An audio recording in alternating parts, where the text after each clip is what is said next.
Yogi Ramsuratkumar, Yogi Ramsuratkumar, Yogi Ramsuratkumar, Jaya Guru Raya. Bhagwan Shri Yogi Ramsuratkumar ki Jai. Sarvam Yogi Ramsuratkumararpanamastu. Today we shall share and enjoy the delight of one or two Leelas, demonstrations of Bhagwan, demonstrations of His grace, the glory of His Nama, and His picture.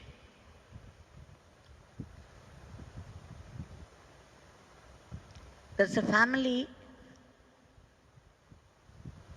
one DSP, Deputy Superintendent of Police, Mr. Ramanathan and his family, the whole family was devoted to Bhagwan. They've been coming to Bhagwan for a number of years, and they were living in Chennai. Their relative, this Ramanathan's relative, one Radhakrishnan, used to come to Bhagwan very often. He has many experiences with Bhagwan. Some of the things that he reports are really interesting and extraordinary. So he had gone to Chennai once to see his relatives there, and Ramanathan's friend, one Ramachandran Iyer, had come there. So they all fell into a conversation, and naturally the conversation turned to Bhagwan, and they started to praise this Radhakrishnan and Ramanathan and family were describing many, many Leelas of Bhagwan, how he would help, guide and protect people. Listening to all that, Shri Ramachandra Iyer developed a great desire to come and have darshan of Bhagwan. And what was more, his son had just finished his degree and he wanted a job. For that, they wanted to take Bhagwan's blessings also. So both the father and son, the next day they came to the ashram. They waited around and they begged the authorities to go near Bhagwan. They were trying their best. But somehow, by a leela of Bhagwan, they were not allowed to go near him. Then it struck the father to resort to another trick. He said, the son was very good at drawing. So he told his son to draw Bhagwan, and then we could take it to Bhagwan to offer it. So he drew it. He drew a very beautiful picture of Bhagwan. And then again now with hope, great hope, they approached the authorities for darshan of Bhagwan, a private darshan of Bhagwan. Again, by a leela of Bhagwan, it was denied to them. So till the end, till the evening, they just could not get anywhere near Bhagwan. No private darshan. Broken-hearted and tired, very depressed, they returned to Chennai. And the boy was so disappointed. He just put the drawing, he had brought the file. He had brought the file of all his certificates also to get blessed by Bhagwan. So he just put that, the drawing in the file along with the certificates and forgot completely about it. When they returned to Chennai, they reported to Sri Ramanathan ji and Radhakrishnan ji about how they were denied darshan, closed darshan of Bhagwan. But Sri Radhakrishnan told them, he consoled them saying that Bhagwan has stated many times, whatever happens, happens only by God's will, and whatever happens is necessary. And God is perfect, so His Leela is perfect, and whatever comes from God can only be a definite blessing. So please take it as a blessing, because whatever happens is only for our good. Whatever comes from Bhagavan is only an ashirvad. So saying, he consoled them, though of course they still could not get reconciled to that. And then very soon, the interview card from Larsen and Toubro, a company, a popular company, the interview card came to this boy, and this boy was preparing to attend that. On the day of the interview, he took the file and entered the room where the panel was sitting, the panel of the directors. When he went and sat there, the director of the panel, suddenly his attention, this file caught his attention. He was saying, "You got something, like a file. What is that? Give it to me." He said, "Sir, it's full of my certificates." "Oh, all right, you give it to me, I'll see the certificates." We do not know what triggered this man, the director, to ask for the file of certificates immediately as soon as he entered. This is again Leela of Bhagwan. And what was there when he opened it, on the very first page, it was Bhagwan's picture drawn by that boy on the day he visited the ashram. The director was so impressed, he asked who it was, and then the boy said he's a Brahmagyani in Tiruvannamalai. The director looked at the picture for a little while, smiled and looked up at the boy and said, "You got the appointment. The order will come soon. You can hand over the certificates and go. There is no need for any questions." The boy was stunned. He did not know what to make of it. And then he saw, on the first page, the drawing that he did. He understood instantly it's a Leela of Bhagwan, a huge grace from Bhagwan. Though they could not have Darshan of Bhagwan, they were disappointed. They thought they did not have his ashirvad, his blessing. Here, the very drawing drew the attention of the director, and the next minute, the director declared that he got the appointment. Just see the way Bhagavan's grace works. It could happen in any way, but it always holds a teaching lesson for people. We should not hastily decide and define what a blessing is. Something which we think is negative may be happening, but then it is still a blessing in disguise.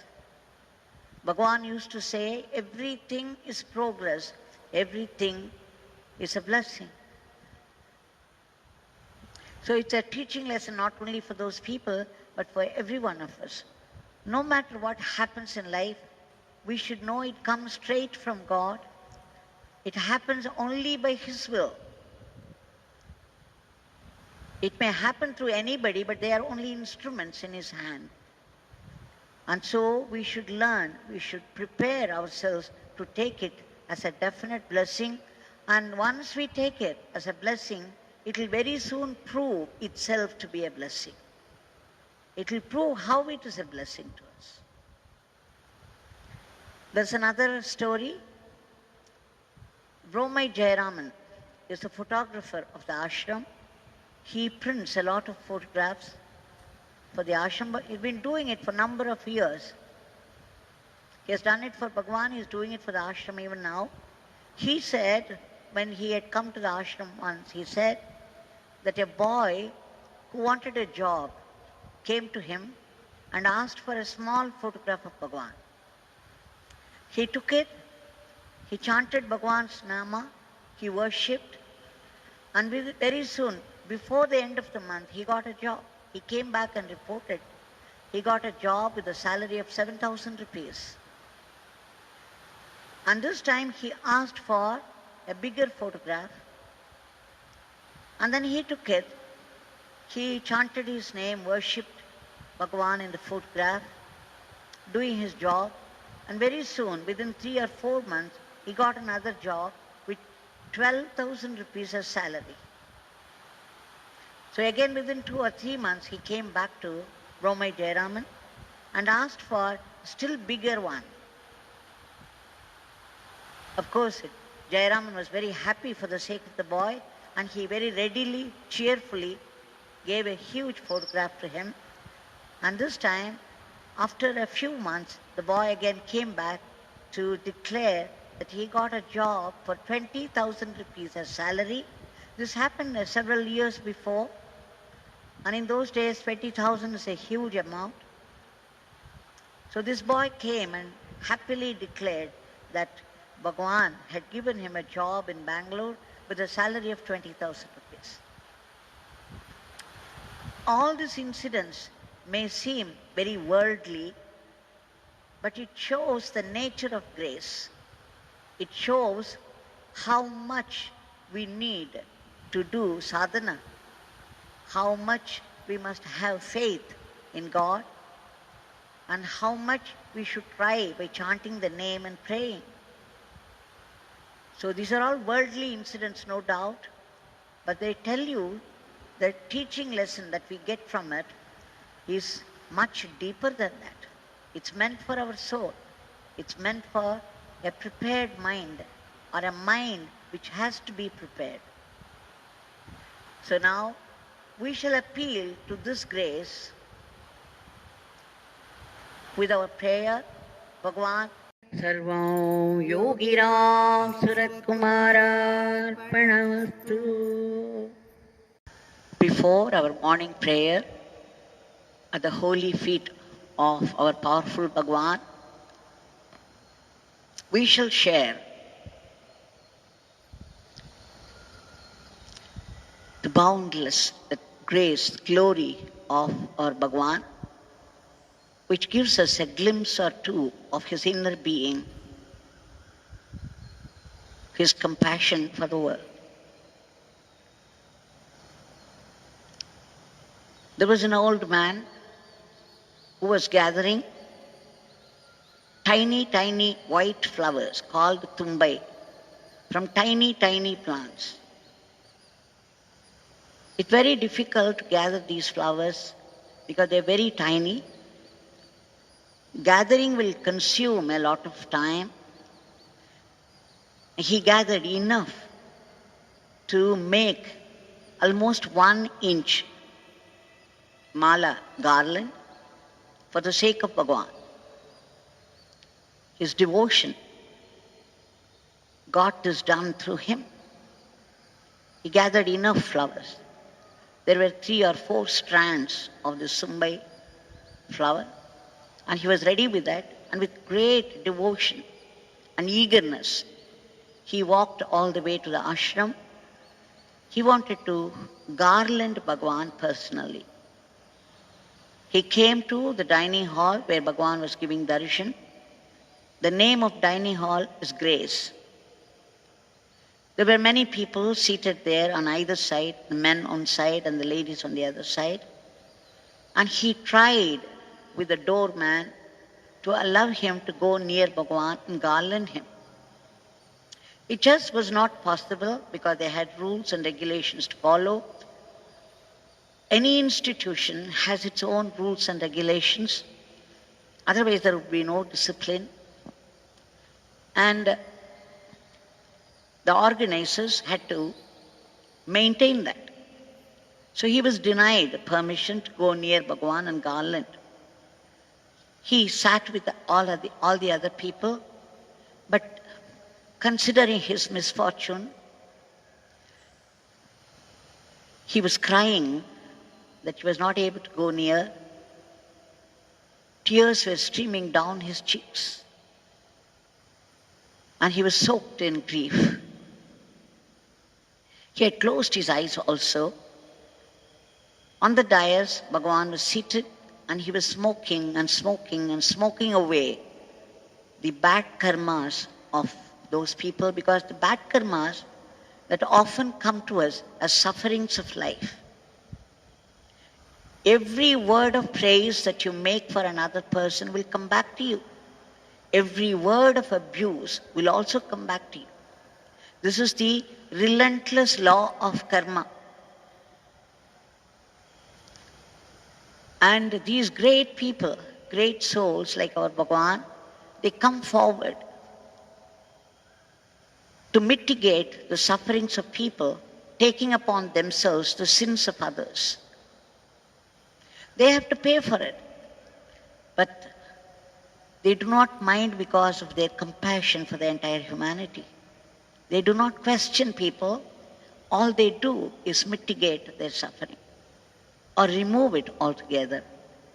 So here Bhagwan was smoking and smoking and smoking. After some time, he stopped smoking and he got up. Now this old man was sitting there crying his heart out to Bhagwan. Shri Chandrasekhar of Chandra Transport, Aruppukotte, was seated just behind this old man. He was watching the whole thing. He was also feeling for this old man, but there was no way he could do anything about it. And suddenly Bhagwan got up and he began to walk around. As always he did while blessing people, he would go round and round and round, and nobody would escape their attention, his attention. He would pick up thoughts of other people. He knew what people were thinking, and accordingly, he would bless them also. So he was walking, going round and round, and finally when he came to this person, he just stopped for a second and then put his index finger on his nose. It is an expression of wonder.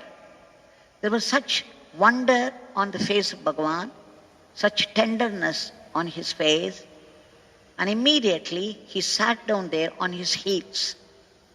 But this old man did not know, he was not even aware that Bhagavan had come near and was sitting on his heels just next to him. And Bhagavan's whole attention was on him. So Chandrasekhar just put his hand gently on the back of this person.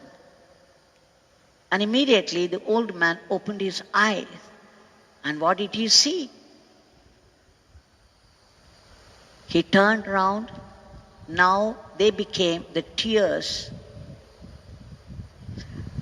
of grief turned into tears of adoration, tears of bliss. And Bhagwan bent forward, bent his head as a gesture to get the garland.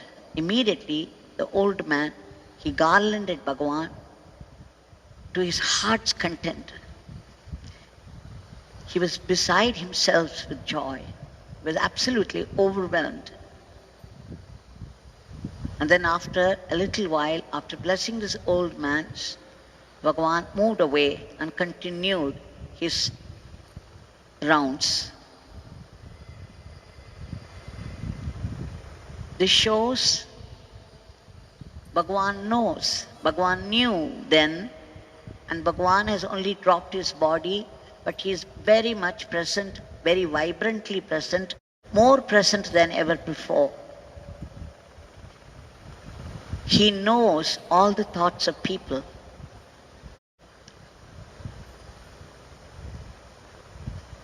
Another time in Sannidhi Street, when I was seated there in that small veranda, a man appeared just outside. He had unkempt hair, disheveled, and his clothes were all torn here and there and hanging, very dirty clothes. He looked even sick. And he was sinking. It looked as though he was sinking. And then Bhagavan saw him from inside. Immediately he called the gate boy, said, "Open, ask him to come in." So this man, he staggered his way and got seated there a little distance away from Bhagavan. Bhagavan looked at him only for a fraction of a second and immediately, with a jump, got up. He opened the wooden door of his house, went inside, disappeared into the house and appeared again in a fraction of a second. Came out, He had his hand closed. He was holding something inside. He called this man near and he asked him to stretch his hand, and then he put this into his hand. He dropped it into his hand. And the way he did it, there was such tenderness on the face of Bhagwan. The gesture was so gentle. And then Bhagwan said, "Go, take this money, eat and come." And then the man was so happy. His eyes were shining for the first time with love, with surprise. And then he staggered his way out. I was wondering, what did he do to deserve such beautiful tenderness from Bhagwan, such beautiful gesture? Bhagwan came back to his seat and then turned to me and said, this man was caught by the police for some reason and thrown into the jail, and he has been beaten up severely for no fault of his. For the past 3 days he has not eaten anything. And then he became quiet. That man who entered did not say anything at all. He must have heard about Bhagwan and came for some relief. And he got much more than relief. He got Bhagwan's a very vibrant blessing. And I'm sure after that, after I left, he must have come back and Bhagwan had a session with him. Now this Bhagwan is very much with us, watching all our thoughts. He knows what is happening in this world. Whatever is happening now, this unprecedented crisis, is also a design from God for His own reasons. And so we shall appeal to the boundless grace, the boundless compassion of our Bhagwan, who knows. Once He declared, if there are 1 lakh of people, 1 million people, and 1 million people are demanding the attention of God, my Father will be able to pay that attention and bless them. And when He said it, we all knew immediately He was referring to Himself, that He is the Father. So even now He knows our prayers, and we are submitting it every day. Bhagwan, there is nothing you do not know, there is nothing that you cannot do, there is no place where you are not. We appeal to your compassionate generosity. Kindly free this entire humanity from the clutches of this dreadful virus. Sarvam Yogi Ramsuratkumar Arpanastu. Before we offer our prayers, once again we shall see a particular incident, a particular happening, which illustrates once again the divinity of Bhagwan. Like Shiva, Bhagwan was always chanting Ram Nam. And he became Sri Rama himself. People who observed Bhagwan cannot help thinking that he was Lord Shiva. His ways, his mannerisms, the way he conducted himself reminded one of Lord Shiva himself. And true to that, he was chanting Ram Nam all the time. He appeared as different divinities depending upon the faith and devotion of the devotees. Now here is a very interesting incident where how his divinity as Sri Rama expressed itself. Shri Balanchander and his wife Usha, they are living in Chennai. When Shri Balanchander went to Abu Dhabi, his father-in-law used to come all the way from Chennai, bringing afternoon food for Bhagwan, chapati, sabji, sambar, payasam, all that he would bring in a carrier. Every weekend he would come to offer this food to Bhagwan. Bhagwan also would welcome him nicely and accept this food. But after Balanchander returned from Abu Dhabi, they all planned together to come and have the darshan of Bhagwan at Sannidhi Street House. So that particular day, when they started, Balachandra's grandmother, 82 years, she was an epitome of ritualistic orthodoxy, a stickler for orthodox regimen. So, when they were starting, he asked his grandmother, "Grandma, we are all going to Tiruvannamalai for Darshan of Swami. Would you like to come?" She said, "Yes, I will come." And then they took her along. But it's only on the way and after reaching Tiruvannamalai also, Shri Balachandar began to have misgivings, doubts, a little fear, because his grandmother was so much used to this orthodox ways. She herself, she was a widow, and so she was wearing a light saffron-colored cloth, a sari, and she had removed her hair and pulled the sari, covered her head, and she used to do all those parayanas, japa, and observed strict regimen. So Balachandra, after they got down, he had his misgivings about his grandma meeting Swami. And he said, "Grandma, you please be here in the car itself. We will go have darshan quickly and come back." So the grandmother said, "Okay, I shall sit here." But we do not know what she was thinking, what her thoughts were after that. Because they had brought her to have darshan of Swami, but after they landed there, her grandson was telling her, "We will leave you in the car and we will go for a quick darshan and come back." Anyway, these 4 people came with a carrier, entered Sannidhi Street House, and Swami also, as usual, welcomed them and seated them on one side in one row. He was seated on the raised stone step, leaning on the wooden door. And then he started. He said, "Balachandar, where are you coming from?" "Chennai, Swami." "Oh, how many of you have come?" Balachandar just looked around. He did not want to tell Swami that he had brought his grandma. So he said, "Just the 4 of us, Swami." "Oh,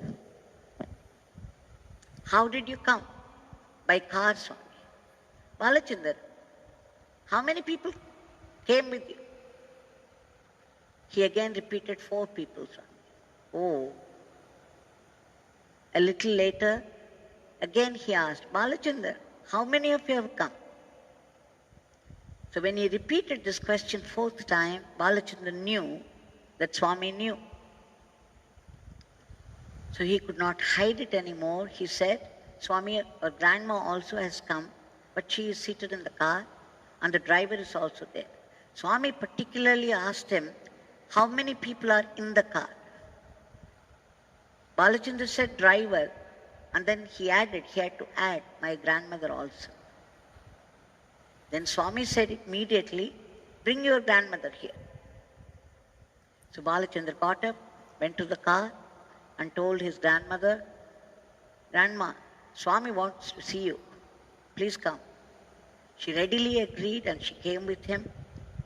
And when they came to the doorstep, Balachandar was giving a hand by way of helping her. She was 82 and there were steps she had to climb.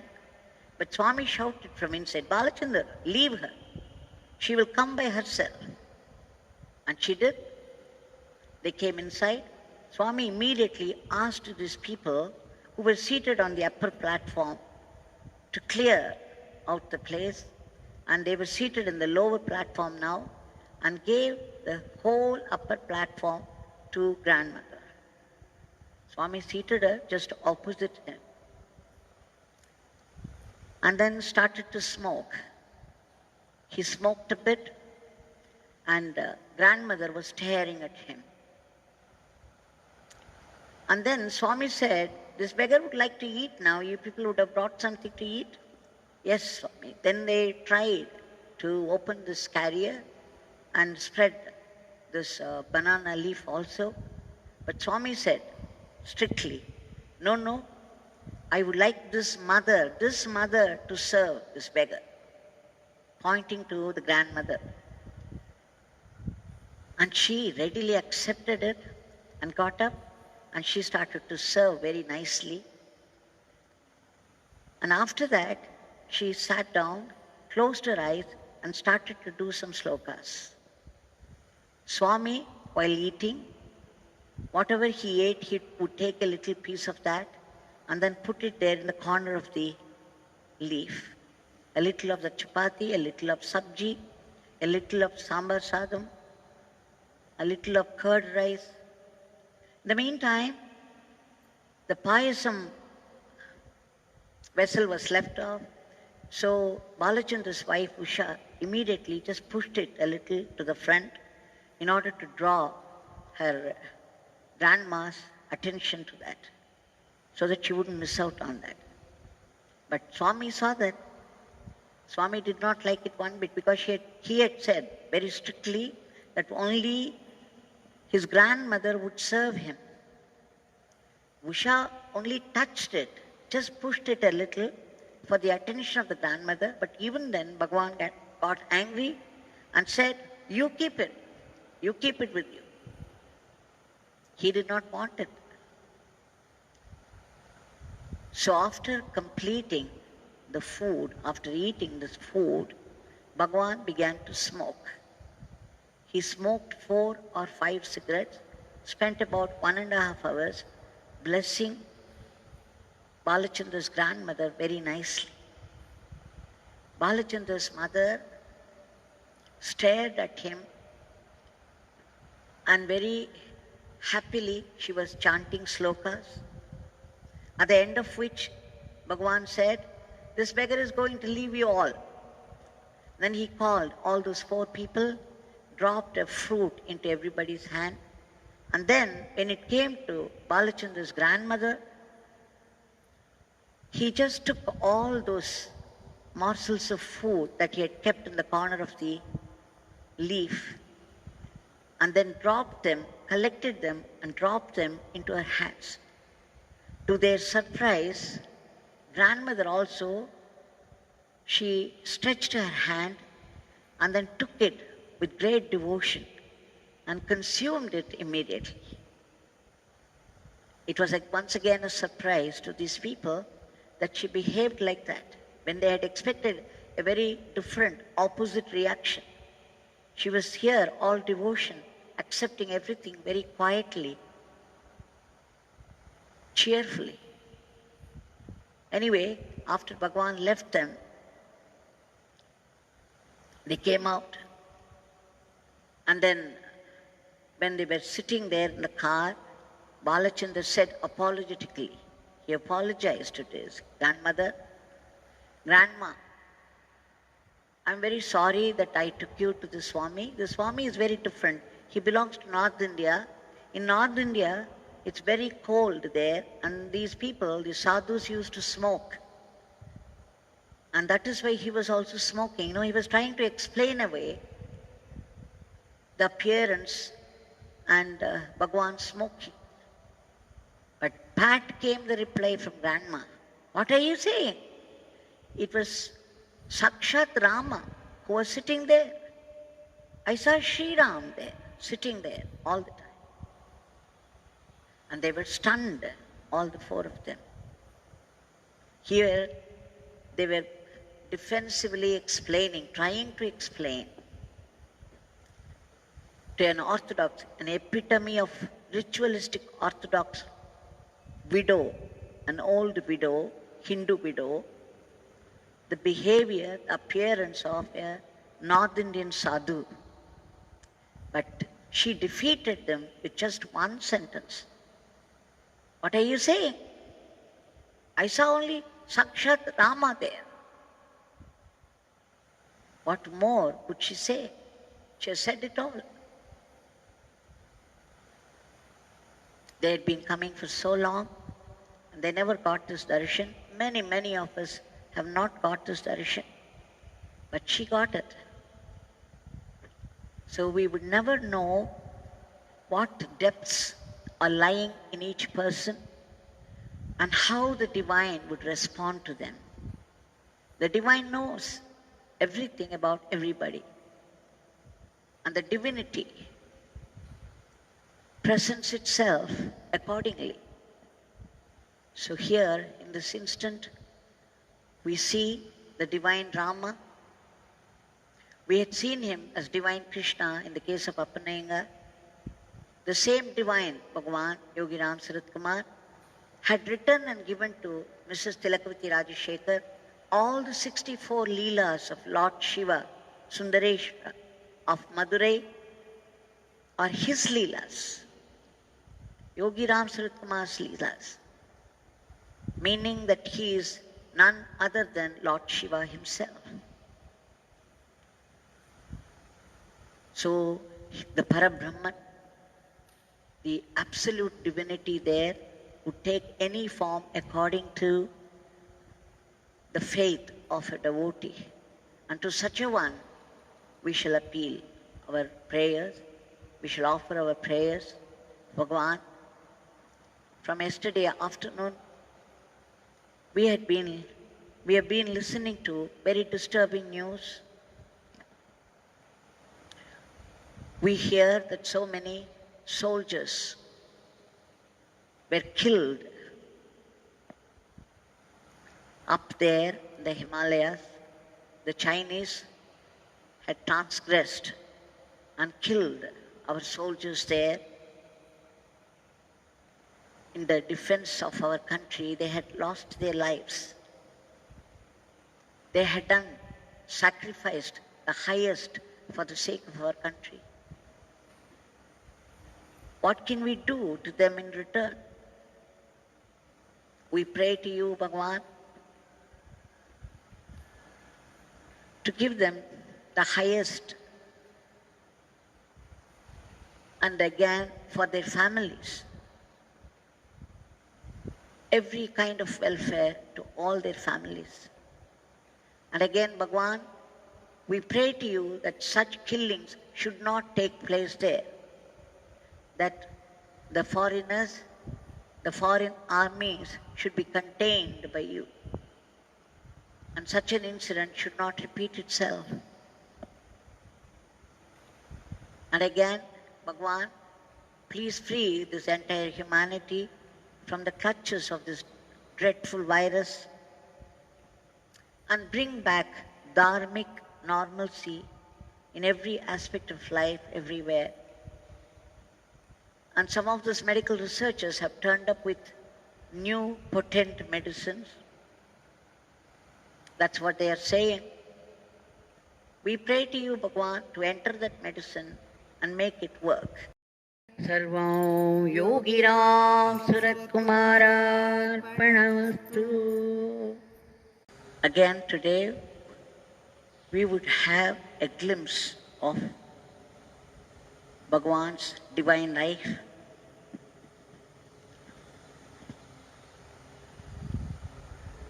Once, I think it is the early 80s, Yogi Ramsuratkumar Bhagwan visited Nadar Lodge Mansion, where Shri Janardhanan was staying in a room and some other friends. When Swami was seated inside the room, through the window he saw there was an antenna opposite to that, and a crow was crying out. It was a terrible, jarring noise. Anyone would have closed their ears immediately. But Swami was enjoying it so much, as though he was listening to an excellent music from a very popular musician.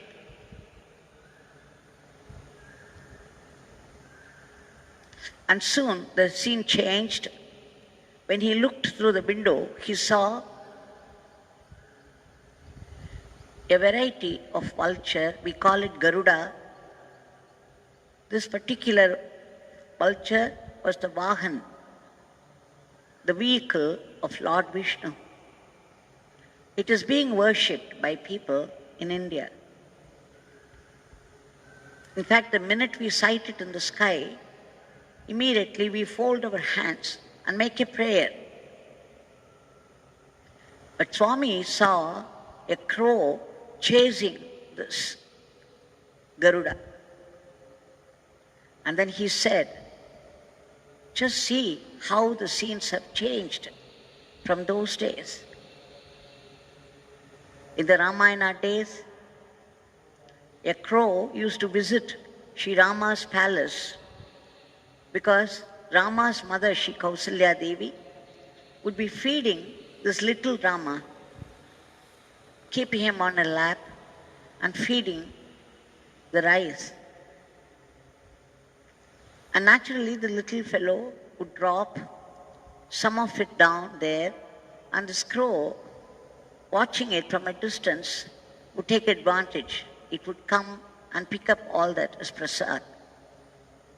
And the crow would enjoy it hugely, and later on, this Garuda would come and beg him to narrate all those stories, to relate all those stories, how he would pick up the Anna Prasad from the hands of little Rama, at the droppings while he ate. Garuda would be very, very humble and with folded hands beg the crow to relate all those stories. And the crow was a saint by itself. It's called Kakabujanda, a great rishi. But in Kali Yuga, Garuda was just frightened and was moving out, and a crow was chasing it. He said how things change from yuga to yuga. But then when I read that particular line, that how Swami was enjoying the jarring note of a crow, it reminded me of another scene. Years later, when we were all seated in Sri Dwarakanath Reddy's place, Kripa, in the garden, Sri Ilayaraja had come, the popular music director of Tamil Nadu. He had come to have Darshan of Bhagwan, and Bhagwan asked him to sing a song. It was an evening, it was a very beautiful evening, and Sri Ilayaraja's singing so beautifully added to the beauty of the evening. Everybody was enjoying his song, and soon after that, we all fell into a natural, deep silence. The evening was perfect, the setting was perfect, and there was this vibrant presence of Bhagwan. In the divine presence of Bhagwan,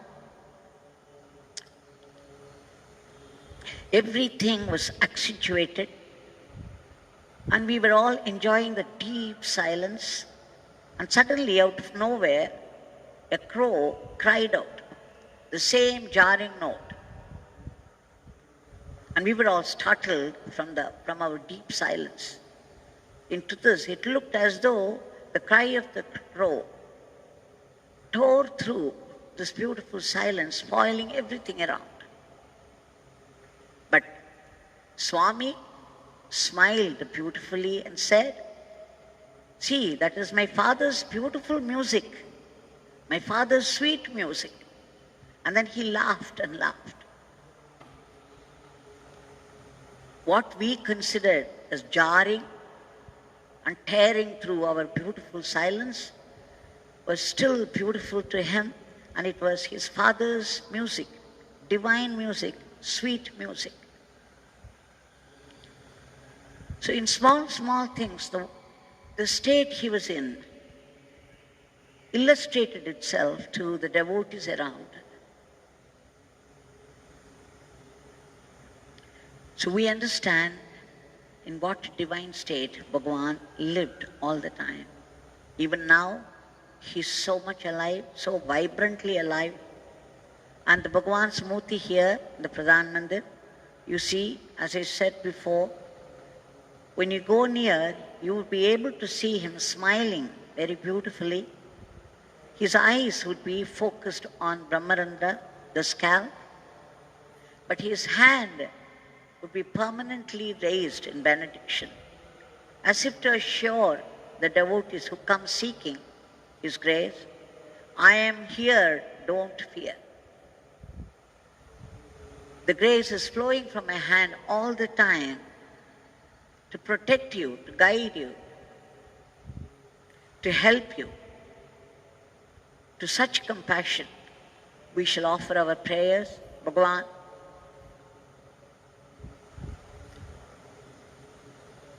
we know, we remember all those great soldiers who died in defense of our country there.